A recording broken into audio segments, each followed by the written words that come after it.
کہ ہم دور دراز علاقے میں بڑی مشکل سے اپنے گھر سے پیدل جا کر پہلے اسکول کی تعلیم حاصل کر لیتے ہیں, اس کے بعد کالج کی, اور پھر یونیورسٹی کے لیے ہم لوگ 5-5-6 ٹرانسپورٹ چینج کرنا پڑتا ہے, تعلیم حاصل کرنے پڑتے ہیں.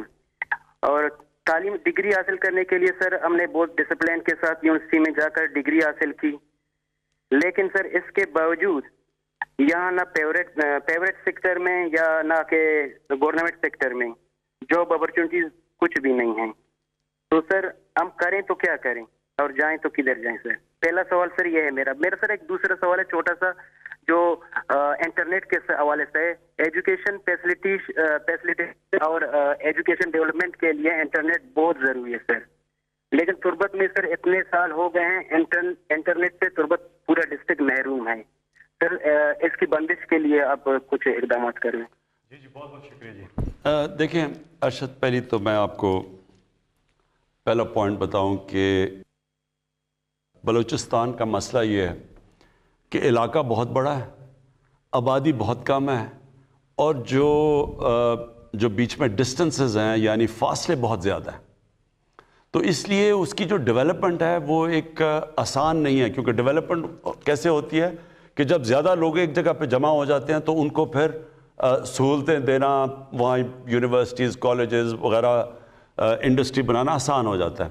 تو جب اتنے بڑے فاصلے ہوں تو ایک تو یہ مسئلہ ہے بلوچستان کا. دوسری چیز کہ جو پولیٹیکل سیٹ اپ رہا ہے بلوچستان میں, اس نے بھی بلوچستان کے لوگوں کو نقصان پہنچایا ہے. ہوا کیا ہے کہ وہاں جو پولیٹیکل لوگ آئے ہیں بلوچستان میں, انہوں نے بجائے اس کے کہ وہاں کا پیسہ نیچے تک جاتا, وہ اوپر ہی رہ گیا ہے. تو جو ایک اچھا بلدیاتی نظام آنا چاہیے تھا, جو بلوچستان کے لیے بہت ضروری ہے کہ آپ کا ڈائریکٹ پیسہ گاؤں میں جائے, جو دور دراز علاقے کے گاؤں ہیں ادھر پیسہ جائے, وہ پیسہ چلا جاتا ہے اوپر اور وہ وہاں سے نیچے جاتا نہیں ہے. تو اس کے لیے ایک بلدیاتی نظام بہت ضروری ہے بلوچستان میں. یہ میں دوسری آپ کو بات کر رہا ہوں. اب آگے میں تربت بھی گیا تھا اور ہم نے ایک پیکج دیا. جو جنوبی بلوچستان ہے وہ ایک تو بلوچستان پیچھے رہ گیا ہے, جنوبی بلوچستان اور بھی پیچھے رہ گیا ہے. تو ہم نے ایک بڑا پیکج کیا ہے اور یہ انشاءاللہ بلوچستان کی تاریخ میں سب سے بڑا پیکج ہے. یہ پورا دیا ہے اور اس پہ کوشش مختلف چیزوں کے اندر پیکج دیا ہے. ایک تو کنیکٹیوٹی دی ہے, انٹرنیٹ کی آپ بات کر رہے ہیں, یہ بہت ضروری ہے. انٹرنیٹ اب ایک ڈیولپمنٹ کا ایک طریقہ بن گیا ہے. ابھی تک قبائلی علاقے میں اور بلوچستان کے کئی علاقوں کے اندر 3G 4G نہیں تھا اور وہ کنیکٹیوٹی نہیں تھی, لیکن اس کی وجہ سیکیورٹی تھی, کیونکہ دہشت گرد بھی اس کو استعمال کرتے ہیں اور اس لیے دہشت گردی سے بچنے کے لیے نہیں تھا. لیکن ہم نے فیصلہ اب کیا ہے کہ ہم اپنے نوجوان جو ان دور دراز علاقوں میں رہتے ہیں, اور خاص طور پہ بلوچستان کے کئی علاقوں میں جدھر نہیں تھا اور جو پرانا قبائلی علاقہ تھا ادھر بھی ہم نے اب فیصلہ کیا ہے کہ ہم ان کو 3G 4G دیں گے تاکہ لوگوں کے پاس کنیکٹیوٹی ہو. لیکن صرف مجھے آپ سے ایک چیز کہنی پڑے گی کہ تھوڑا آپ کو صبر کرنا پڑے گا. فیصلہ تو ہم نے کر لیا ہے کہ بلوچستان کو ڈیولپ کرنا, اور جو بھی ہمارے علاقے جس طرح پرانا قبائلی علاقہ جو اب مرج ڈسٹرکٹس جسے کہتے ہیں وہ پیچھے رہ گیا تھا, اس کو جو علاقے مثلا ڈی جی خان, روجان, یہ بھی علاقے پیچھے رہ گئے, اور اندرون سندھ وہاں بھی بہت غربت ہے. ہم نے فیصلہ تو کیا ہے اب ان کو ڈیولپ کرنا, لیکن تھوڑا سا آپ کو صبر اس لیے کرنا پڑے گا کہ گورنمنٹ کے پاس جس طرح کی وسائل چاہیے وہ اس وقت ہمارے پاس ہیں نہیں, اور ہمارے پاس جیسے جیسے وسائل بڑھتے جائیں گے ہم کریں گے. اور میں یہ آپ کو کہہ دوں کہ بلوچستان میں جو مدنیات مثلا جو آپ کی منرل ویلتھ ہے, جیسے یہ نکلے گی ہماری کوشش ہے کہ وہ ادھر ہی خرچ ہو, تاکہ وہاں کے لوگوں کو پہلے ہم ان کو اوپر اٹھائیں اور پھر اس کا کسی اور علاقے میں جائے. جی اب ہمارے ساتھ ہیں لاہور سے ثانیہ. السلام علیکم پرائم منسٹر صاحب, آپ سے ہماری بہت سی امیدیں وابستہ ہیں. آپ نے غریب کو چھت دینے کا وعدہ کیا, جیسے روٹی کپڑا مکان ایک سیاسی نعرہ تھا, اس طرح آپ کی حکومت نے پاکستان ہاؤسنگ سے غریب عوام کو گھر کا وعدہ کیا. سر مجھے کیا بینک قرضہ دے گا؟ میرے یہ نہ کچھ گروی رکھنے کو میرے پاس کچھ ہے، تو مجھے یہ گھر کیسے مل سکیں گے؟ یہ اچھا آپ نے کہا، اس کی بات کر لی۔ اچھا، اب میں آپ کو ذرا سمجھاؤں کہ پاکستان کا جو سسٹم کیسا بنا اور کیوں ہم نے یہ لو کاسٹ ہاؤسنگ، یہ وہ طبقہ جو کہ خرید ہی نہیں سکتا گھر، کیوں ان کے لیے پورا پروگرام لے کے آئے ہیں جو نیا پاکستان ہاؤسنگ ہے۔ دیکھیں، ساری دنیا میں گورنمنٹ گھر نہیں بنا کے دیتی، کوئی بھی دنیا میں گورنمنٹ، امیر سے امیر گورنمنٹ بھی سب کو، غریب لوگوں کو گھر نہیں بنا کے دے سکتی۔ تو ہم ایک سسٹم لے کے آئے ہیں اور وہ آپ نے سمجھنا وہ کیا ہے۔ ہم نے یہ فیصلہ کیا کہ ہم پہلے تو بینکوں سے قرضے لینے کا سسٹم ہم نے شروع کیا۔ پاکستان میں آپ کو پتا، ساری دنیا میں آپ ذرا میں یہ بھی ذرا سمجھ لیں، امریکہ کے اندر، برطانیہ میں، یورپ میں 80% بینک جو لوگ گھر لیتے ہیں وہ بینکوں سے قرضے لے کے لیتے ہیں، جس کو مورگیج کہتے ہیں، ہاؤس فائنینسنگ، یعنی بینک فائنینس کرتے ہیں لوگوں کے گھر۔ تو 80% جو لوگ گھر لیتے ہیں وہ بینکوں سے قرضہ لے کے لیتے ہیں۔ ملیشیا میں 30% لوگ بینکوں سے قرضہ لے کے لیتے ہیں، گھر بناتے ہیں۔ ہندوستان میں 10% لوگ یعنی مورگیج فائنینسنگ کرتے ہیں، اور پاکستان میں 0.2%، یعنی ہمارا کوئی یا کیش ہے تو گھر بناؤ، نہیں تو گھر ہی نہیں بنا سکتے۔ تو لہٰذا ہم نے جو سسٹم لے کے آئے، پہلے ہم نے ایک فور کلوجر لا ہے جو رکاوٹ بنا ہوا تھا، یعنی اگر بینک کسی کو پیسے دیں، کیوں نہیں پیسے دیتے تھے؟ کیونکہ اگر وہ کسی کو پیسے دیں اور وہ گھر نہ بنائے تو ان کا پیسہ ڈوب جاتا تھا، بینک پیسے نہیں دیتے تھے۔ لہٰذا ایک عدالت کے اندر ہمیں بڑی دیر 2 سال لگے، وہ قانون جو پھنسا ہوا تھا، جو قانون، اس کو کلیئر کرتے ہوئے، اس کو کہتے ہیں فور کلوجر لا۔ اب یہ جو رکاوٹ ختم ہو گئی ہے، اب بینک قرضہ دے سکتے ہیں، لیکن اس کے لیے بھی بینکوں کو پریکٹس ہی نہیں ہے قرضے دینے کی، کیونکہ انہوں نے کبھی چھوٹے لوگوں کو قرضے ہی نہیں دیے۔ تو لہٰذا میں خود بینک مینیجر سے، سارے جو بینکس کے ہیڈز ہیں ان کو ملا ہوں، ہم یہاں میٹنگ کرتے ہیں ہر جمعرات کو۔ مقصد یہ ہے کہ بینکوں کو اب ٹرین کریں کہ وہ چھوٹے لوگوں کو قرضے دیں، جو تنخواہ دار ہیں، جو مزدور ہیں، جن کے پاس کیش نہیں ہے گھر بنانے کا۔ اور ہم نے کیا ہے کہ ہم نے گورنمنٹ سبسڈائز کر رہی ہے، یعنی 5% سے زیادہ گورنمنٹ سبسڈائز کر رہی ہے۔ پھر پہلے لاکھ گھر جو بنیں گے، 3 لاکھ روپیہ ہر گھر کو سبسڈی دے گی گورنمنٹ۔ اور اس سے کیا ہوگا، جتنے لوگ کرایہ پہ خرچ کرتے ہیں، اپنا جو مہینے کا کرایہ دیتے ہیں، وہی کرایہ دینے کے بجائے وہ اس کو قسطوں میں دے دیں گے بینک کو۔ تو ہوگا کیا کہ وہ بجائے کرایہ دینا کہ وہ قسطیں دیں گے، وہ گھر ان کا اپنا ہو جائے گا۔ یہ ہے ہمارا پروجیکٹ، یہ شروع ہو گیا ہے، آہستہ آہستہ لوگوں کو سمجھ آ رہی ہے، بینکس بھی آہستہ آہستہ سمجھ رہے ہیں۔ لیکن انشاءاللہ یہ اب آپ ٹی وی پہ اشتہار دیکھتے ہوں گے، بینکس اب اشتہار دے رہے ہیں، بینکس خود کہہ رہے ہیں کہ لوگ آ کے تو ہمارے سے قرضے لیں۔ تو یہ ہمارا جو ہے، یہ پہلی دفعہ پاکستان میں ہو رہا ہے کہ عام آدمی جس کے پاس پیسے نہیں ہیں، جو تنخواہ دار ہے، جو مزدور ہے، اس کو بھی موقع مل جائے گا کہ اپنا گھر بنا لے۔ جی، اگلے کالر ہیں ہمارے ساتھ، نمبر ہے 0519210809، اصغر محمود اوان۔ جی السلام علیکم۔ وعلیکم السلام سر، میرا کوشچن ہے بنیادی طور پہ ناموس رسالت صلی اللہ علیہ وسلم اور اسلاموفوبیا پہ۔ خان صاحب کی ماشاءاللہ جو سپیچ تھی UN میں سر، وہ بہت امپریسو سپیچ تھی، لیکن اس کے بعد پھر انٹرنیشنلی 2-3 ایونٹس ہوئے۔ اب چاہیے تو یہ تھا کہ انٹرنیشنلی کچھ ایسی ویل انٹیگریٹڈ مربوط حکمت عملی ہوتی اور اسلامی ممالک کو ساتھ ملا کر سب ایسا کام کیا جائے کہ جس سے یہ ایشو پرماننٹلی ریزالو ہو جائے، ختم ہو جائے۔ تو اس سلسلے میں سوال یہ ہے کہ سر، اس سلسلے میں آپ کی کیا حکمت عملی ہے کہ آئندہ آنے والے دنوں میں کیا کوئی ایسا مضبوط پلان بن سکتا ہے کہ جس سے عالمی سطح پر اس ایشو کو اس طرح سے دوبارہ سے نہ اٹھایا جائے اور دنیا کے 1.5 ارب مسلمانوں کے دلوں کو اس طرح سے ٹھیس نہ پہنچائی جائے؟ اس کے لیے کیا کوئی عملی اقدامات کیے جا رہے ہیں؟ دیکھیں، یہ ہماری بڑی بدقسمتی ہے مسلمانوں کی کہ یہ شروع ہوا ہے 1989 سے، جب سلمان رشدی نے کتاب لکھی اور اس کے اندر اس نے گستاخی کی ہمارے نبی صلی اللہ علیہ وسلم کی شان میں. تو تب سے مغرب کے اندر یہ سلسلہ شروع ہوا پچھلے 30 سالوں سے. ہوتا کیا تھا کہ مسلمان کو تکلیف پہنچتی تھی جب یہ اس طرح کی کوئی ان کی شان میں گستاخی ہو. اس کے بعد وہاں مغرب میں کوئی رائٹس یا یہاں بھی لوگ سڑکوں پہ نکلتے تھے.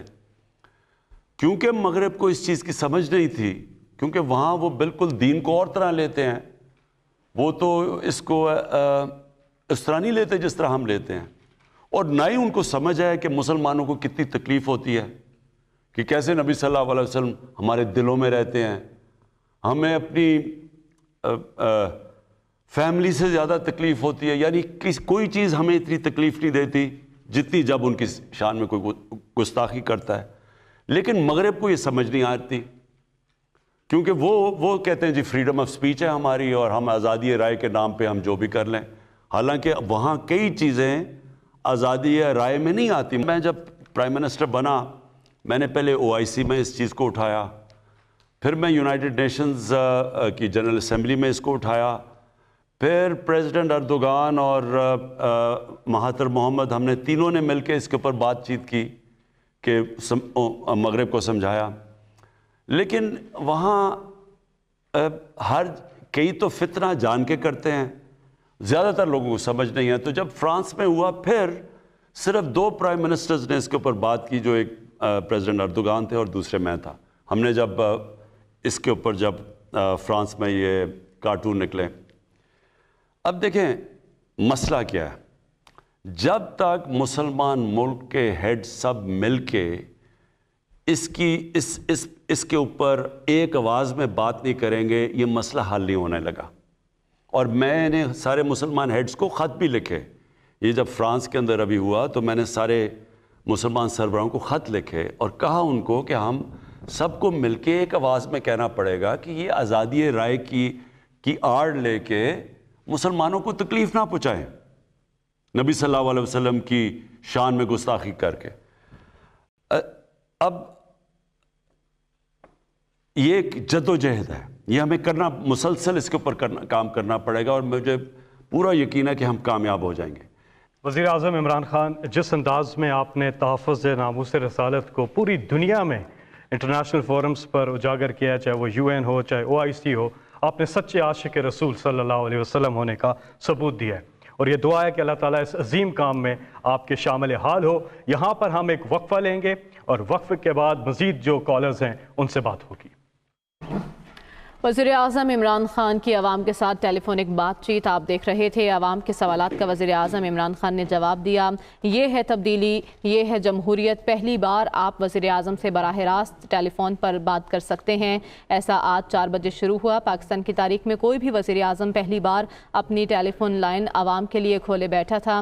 آج جن کالرز نے گفتگو کی، کورونا ویکسین سے متعلق سوالات ہوئے وزیر اعظم عمران خان سے، ریاست مدینہ سے متعلق اور 50 لاکھ گھروں سے متعلق بھی.